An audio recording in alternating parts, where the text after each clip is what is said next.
हाँ, हमने जो हमको उचित लगा, सच लगा वो कहा।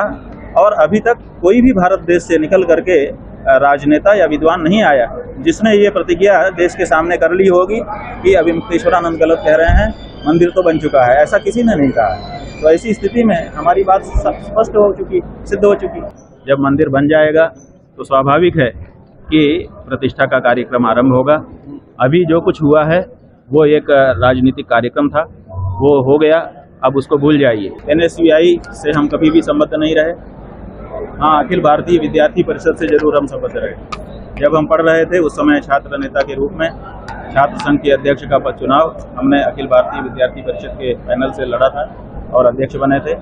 तो इस तरह का आरोप हमारे ऊपर लगाना ये केवल दुष्प्रचार करने की भावना है, इससे ज़्यादा कुछ नहीं। देखिए, राम मंदिर देश के बहुसंख्यक सनातन धर्मियों की, राम भक्तों की जनाकांक्षा है और भगवान की कृपा से, न्यायालय के निर्णय से वो पूरा हो रहा है। इस समय अयोध्या में निर्माण का कार्य चल रहा है, बहुत अच्छे से चल रहा है।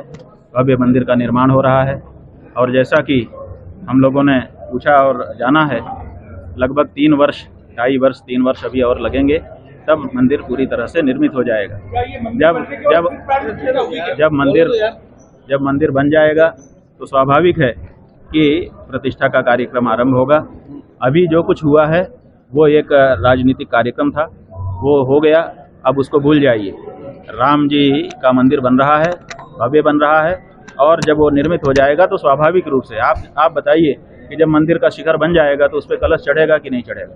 जब मंदिर का निर्माण हो जाएगा तो उसके ध्वजा चढ़ाई जाएगी कि नहीं? वहाँ पर जहाँ शिखर में जिन जिन जगहों पर जिन जिन देवताओं की पूजा होती है, जो जो न्यास होते हैं, वो होंगे कि नहीं?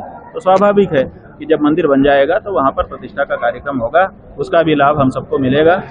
कोई चिंता करने की हिंदुओं को आवश्यकता नहीं है, इस मामले में प्रगति पर है काम। कारण है कि इतने सारे लोग आए उसके अयोध्या में जो आयोजन हुआ, बड़े बड़े संत और सब लोग आए, केवल मात्र आपने जो है उसने ये खुलकर कहा कि ये पूर्ण नहीं हुआ। बहुत से लोगों ने उसे एक्सेप्ट किया और मंदिर के अंदर भी गए। देखिए, सबकी अपनी अपनी व्यवस्थाएं होती हैं, सबके अपने अपने व्यवहार होते हैं, कि सबका अपना व्यवहार करने का, रिएक्ट करने का तरीका होता है। तो अपना व्यवहार होगा, अपनी उनकी प्रतिबद्धता होगी, उनकी क्या मजबूरियां हैं, हम सब कुछ तो नहीं जानते, इसलिए किसी के बारे में हम कुछ नहीं कह सकते। हाँ, हमने जो हमको उचित लगा, सच लगा वो कहा।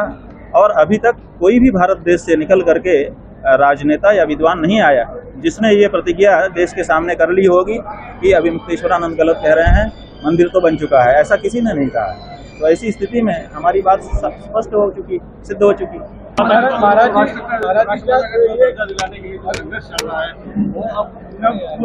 क्या लग रहा है? गौ माता जो है ये हिंदुओं के लिए पहला काम है। देखिए, हमारे घर में जब रोटी बनती है तो हम भगवान को बहुत मानते हैं, लेकिन भगवान को पहले थाली नहीं निकालते। हम गुरु को बहुत मानते हैं, लेकिन उसका भी पहली रोटी नहीं निकालते। पहली रोटी गाय की निकलती है। इसका मतलब है कि हमारे लिए सर्वप्रथम गाय है।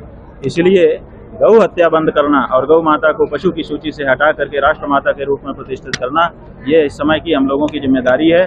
और हमको प्रसन्नता है कि देश के हिंदुओं ने इस बात को समझना शुरू कर दिया है और इसके लिए गौ मतदाता के रूप में प्रण लेना शुरू कर दिया है कि अब हम भविष्य में जो भी चुनाव होंगे उन चुनावों में उसी पार्टी या प्रत्याशी को वोट करेंगे जो पार्टी या प्रत्याशी शपथ पूर्वक ये घोषणा कर चुका होगा कि अगर हम जीते तो पहला काम गौ माता का करेंगे। NSVI से हम कभी भी संबद्ध नहीं रहे। हाँ, अखिल भारतीय विद्यार्थी परिषद से जरूर हम संबद्ध रहे। जब हम पढ़ रहे थे उस समय छात्र नेता के रूप में छात्र संघ के अध्यक्ष का पद चुनाव हमने अखिल भारतीय विद्यार्थी परिषद के पैनल से लड़ा था और अध्यक्ष बने थे। तो इस तरह का आरोप हमारे ऊपर लगाना ये केवल दुष्प्रचार करने की भावना है, इससे ज़्यादा कुछ नहीं।